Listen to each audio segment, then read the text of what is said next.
Congratulations on completing the free demo migration. But before you move on to the full data migration, let's take a moment to check the results and make sure everything is in order.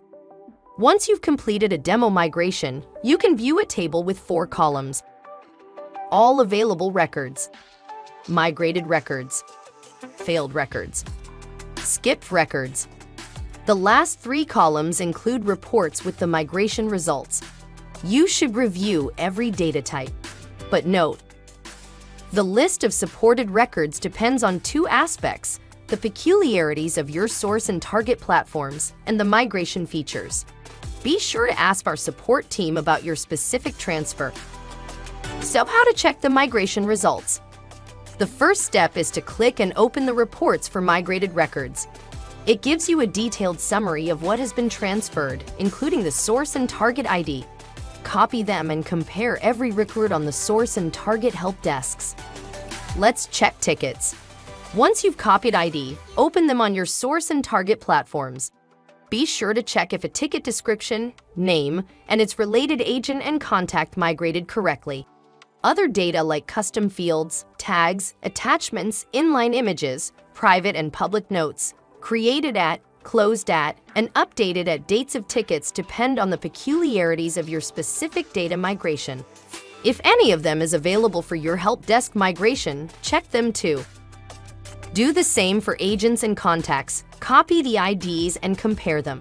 Check if the corresponding name, email address, and other related data migrated correctly. Note, you need to undergo the same steps to check organizations and groups.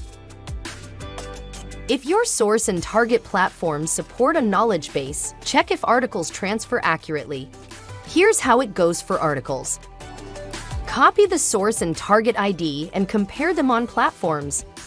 Review if the article title, body, and author are the same for both current and destination help desks.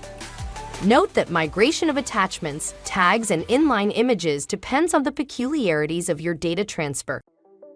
While checking the demo results, be attentive to spot any missing or incorrectly transferred data.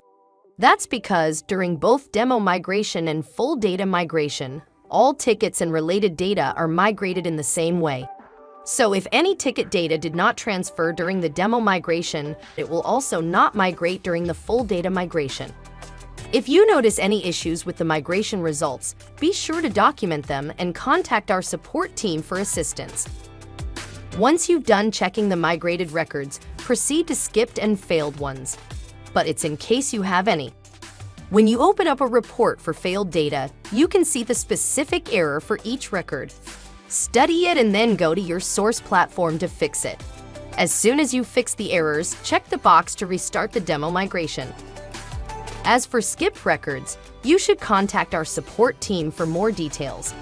A tip of advice: choose a signature support plan and our support reps will check failed and skipped records for you. Afterward, when you've reviewed all migrated records and fixed the skipped and failed ones, proceed to the full data migration. Once you've completed the full data migration, it's important to perform a final check of the results to ensure that all data was transferred correctly. This way, you can ensure a smooth transition to your new help desk platform. Remember, checking the results after a demo migration is a critical step in ensuring that your data migrated correctly. So take your time, examine the reports, and address any issues as they arise.